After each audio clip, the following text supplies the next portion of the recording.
عسلامة ومرحبا بكم. ان شاء الله يا ربي تكونوا بألف خير. اليوم رجعت لكم في وصفة جديدة. ان شاء الله اليوم باش نعملوا ورقة البريك بطريقة سهلة ومضمونة بإذن الله. ما تنساوش البنات تشتركوا في القناة وما تنساوش تفعلوا الجرس الصغير باش كل ما نهبط حاجة جديدة يوصلكم إشعار. بالنسبة للمكونات ورقة البريك، عندي كيس فارينة، قدو كيس سميد، مغرفة كبيرة متاع ماكلة زيت، ومغرفة صغيرة متاع قهوة ملح، وثلاثة كيسين ماء. بنفس الكيس متاع اللي كيلنا به الفارينة والسميد نكيلو به 3 كيسين ماء. ناخذ المكسور نحط فيه الماء متاعنا باش نعملو به البريك. نذكركم اللي هما 3 كيسين. نحط عليه كيس السميد، نحط عليه كيس الفارينة،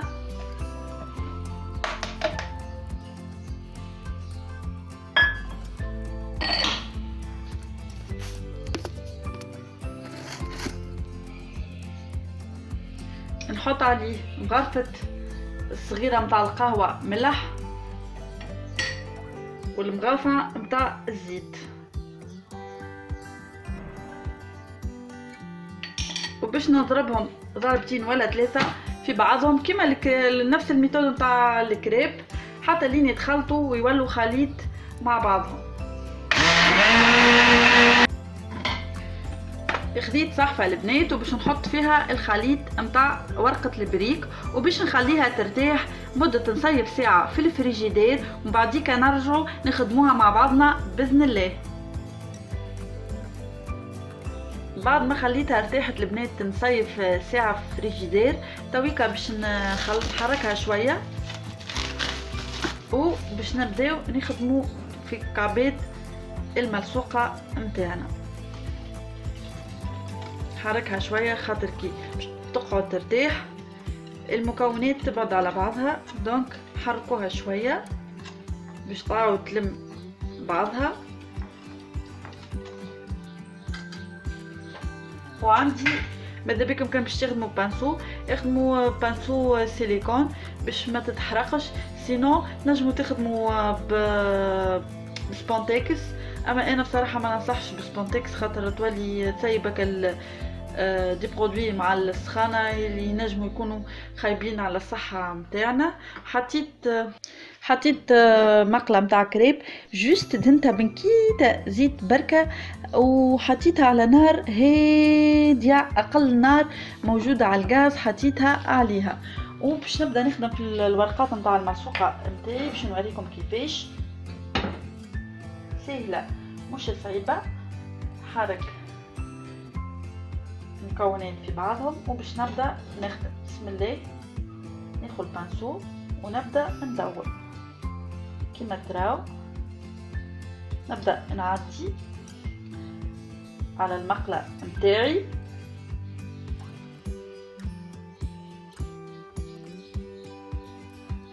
والبلاصه اللي تقعد فارغه والا تقعد فيها بلاصه فارغه نرجع نعاود عليها باش تتسكر هكا نقب وتجي كعبه الملصوقه تجي ملمومه ما تجيش منقوبه. وهذه خير انا كي ساعات كي ناخذوا الملصوقه العربي كي تجي باش تطيبها تلقاها تتفترش، سيرتو كي باش تعمل بريك بالعظمه مشكله. دونك ماذا بيكم تعملوا وحدكم في الدار خير، مش كي يبدا واحد ما عندوش برشا وقت تولي تشري الملصوقه من الشارع، سينو اعملها في الدار خير كما ريتو. وباش نخليها حتى لين تشيح الكل تولي بيضة، وقتها نحيوها من المقلة.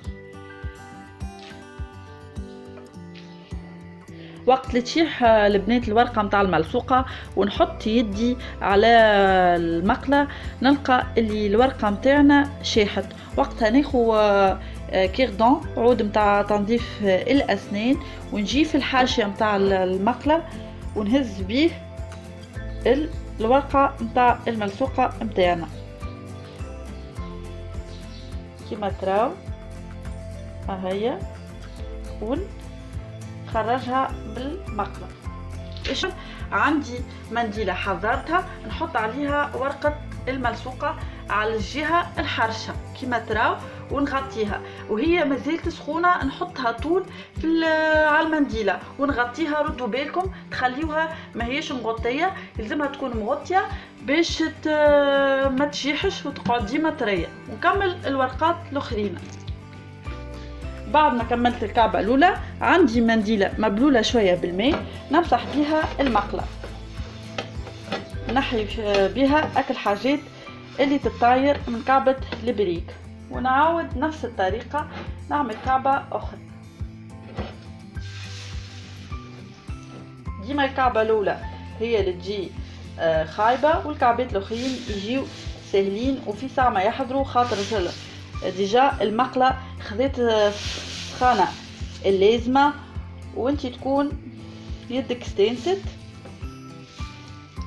هيا كما قلت لكم نعاودوا على البلايص اللي فيه منقب باش ما تجيش الكعبة منتشة، وفي ساعة تولي في ساعة ما تحضر بعد الكعبة الاولى تولي اسرع، وديما على نار هادية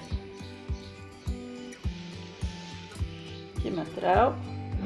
نخليها حتى لين تشيح الكعبة الكل. كي نمس يدي على كعبة الملصوقة نلقاها شايحة كومبليتمون، وقتها نحيها من المقلة ونغطيها باش ما تشيحش.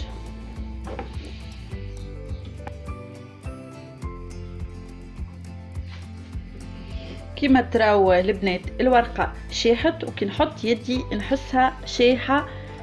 وقتها كالعادة ناخو عود متاع الأسنان ونحي بيه ورقة الملصوقة متاعي،